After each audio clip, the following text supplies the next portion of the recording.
भगवान ने ब्रह्मा जी को 4 श्लोकों की भागवत दान दी। ये 4 श्लोकों की भागवत क्या थी, आइए जरा इस पर विचार करें। भगवान ने ब्रह्मा जी को क्या बताया। श्री भगवान कहते हैं, ब्रह्मा, जब सृष्टि नहीं होती है तब भी मैं होता हूं, और जब सृष्टि समाप्त हो जाती है तब भी मैं ही बाकी बचता हूं, और जब सृष्टि रहती है तब भी मैं ही रहता हूं। तीनों काल में भगवान की स्थिति रहती है। अहमेवा समेवाग्रे नान्यद यद सदसत परम। सत और असत, असत है माया और सत है ब्रह्म। प्रकृति और पुरुष से निर्मित इस जगत के स्थायित्व में उस परम सत्य स्वरूप भगवान की भूमिका रहती है। तो भगवान कहते, इससे भी परे जब ये भी नहीं था तब मैं था, और जब संसार समाप्त हो जाता है, सृष्टि लय हो जाती है, प्रलय हो जाती है, तो जो बाकी बचता है वो मैं हूं। यो वशिष्येत सोऽस्म्य हम, जो अवशिष्ट बचता है वो मैं हूं। पश्चादहम यदि तच्च यो वशिष्येत सोऽस्म्य हम ऋतेर्थम यत् प्रतीयेत न प्रतीयेत चात्मनि। जो दिख रहा है उसमें भी मैं हूं, और जो नहीं दिख रहा है उसमें भी मैं हूं। दोनों में मेरी सत्ता विद्यमान है। प्रविष्टान्य प्रविष्टानि तथा तेषु न तेष्वहम्। सबके अंदर मैं प्रविष्ट हूं और सबके बाहर भी मौजूद हूं। अब प्रविष्ट भी हूं और प्रविष्ट भी हूं, माने सबके अंदर भी अधिष्ठान रूप से विराजमान हूं, और सबके बाहर भी संसार के दृश्य में मेरी उपस्थिति है। क्योंकि अगर मैं चैतन्य न होता तो संसार गति न करता। उस प्रत्येक जड़ में भी मेरी सत्ता विद्यमान है, जिस चैतन्यता के कारण जड़ भी चेतन होकर चलता है। शरीर क्या है?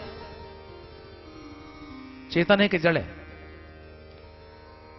शरीर जड़ है, तो चेतन कैसे हो गया, चलता फिरता कैसे? क्योंकि उसमें चैतन्य सत्ता विद्यमान है। आंख नहीं देखती, कान नहीं सुनते, वाणी नहीं बोलती, पैर नहीं चलते, यदि वो सत्ता न होती, यदि वो चैतन्य न होता। आंख तो होती पर देखती नहीं, कान होते पर सुनते नहीं, वाणी होती पर बोलती नहीं, पैर होते पर चलते नहीं। शरीर के अंदर कोई ऐसी सत्ता है जो अंदर बैठकर उस जड़ वस्तु को भी चैतन्य बना रहे। तो प्रविष्टान्य प्रविष्टानि तथा तेषु न तेष्वहम् अन्वय व्यतिरेकाभ्याम यत् स्यात् सर्वत्र सर्वदा। अन्वय और व्यतिरेक में के रूप में मैं सब जगह मौजूद हूं। संबंध में, कारण में, अन्वय में, व्यतिरेक में, सब में मैं ही मैं हूं।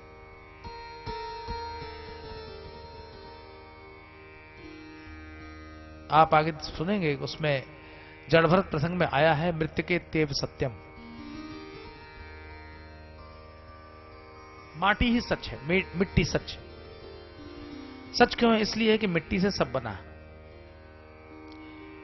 जगत की कोई ऐसी वस्तु नहीं जो मिट्टी से न बनी हो, इस धरती से न बनी हो, जमीन से न बनी, यहां से बनी। तो भगवान कहते हैं माटी मैं हूं, और माटी से जो आकार बना वो भी मैं हूं। सोना क्या है? मिट्टी से ही बना है। सोना, चांदी, हीरे, जवाहरात, कपड़ा, मकान, दुकान कहां से बना? मिट्टी से। आकार बदल गया, गुण बदल गए, लेकिन मूल वो मिट्टी ही है। इसी तरह से भगवान कहते हैं सारे जगत का मूल मैं ही हूं। आकार प्रकार बदला है, गुण बदल गए, गति बदल गई, लेकिन मूल में मैं ही हूं। इसलिए अन्वय व्यतिरेक से सर्वत्र सर्वदा मैं ही विद्यमान रहता हूं। भगवान ने ब्रह्मा को यह उपदेश दिया, और ब्रह्मा तब धन्य हुए हैं भगवान का ये उपदेश पाकर। यही गुह्य ज्ञान है, यानी सब में ईश्वर की सत्ता है। इस बात का ध्यान बने रहना चाहिए। आदमी का, हम लोग सोचते नहीं, जो घटना सहज में घटती है वो सोचते नहीं। ये जीव कैसे हिली, ये बुद्धि कैसे चली, ये शब्द कैसे निकला, ये विचार कैसे उत्पन्न हुआ। अगर शरीर में से वो चला जाए जिसके कारण ये सब हो रहा है, तो न जीव हिलेगी न वाणी हिलेगी, न शब्द निकलेगा, न विचार होगा। उस चैतन्य के जाने से शरीर शव हो जाता है। इसलिए भगवान कहते हैं सर्वत्र में दृष्टा बनकर जगत के दृश्य को देखता भी हूं और दृश्य बनकर सारे जगत को दिखता भी हूं और दिखाता भी हूं।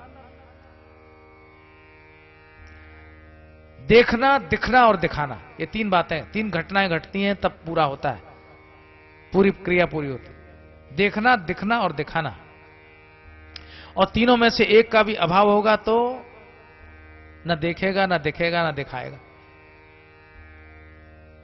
आंख देखती है, संसार दिखता है और प्रकाश दिखाता है।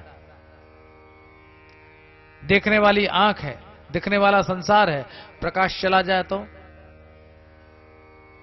नहीं दिखेगा, अंधेरा हो जाए तो दिखेगा नहीं। इसी तरह प्रकाश भी हो, दिखने वाली वस्तु भी हो, आंख ना हो तो नहीं दिखेगा। आंख भी हो और प्रकाश भी हो और दृश्य ना हो, वस्तु ना हो, जब वस्तु ही नहीं तो क्या दिखेगी? तो ये ज्ञान ही है, ये ज्ञान का प्रकाश ही है जो किसी भी व्यक्ति को उस ईश्वर को दिखाता है। और संसार से और ईश्वर से दोनों में एक सीमा खींचता है। ये ईश्वर की सत्ता है, ये सांसारिक सत्ता है, ये ईश्वर है, ये माया है। माया और ईश का जो डिमार्केशन करता है, जो लाइन होती है, वो तब पूरी होती है जब देखने वाला, दिखने वाला और दिखाने वाला तीनों एक साथ पैदा हो। ज्ञान का प्रकाश हो तभी दिखेगा, देखने के अंतर चक्षु हो तब दिखेगा, दिखने वाला ईश्वर हो तब दिखेगा। ईश्वर न दिखे तो भी मुश्किल है, ज्ञान न हो तो भी मुश्किल है, और आंख न हो देखने की तो भी मुश्किल है। अंदर की आंख तैयार रहनी चाहिए उसको देखने के लिए। ये तीन बातें जब घटती हैं तब पूरी क्रिया पूरी होती है।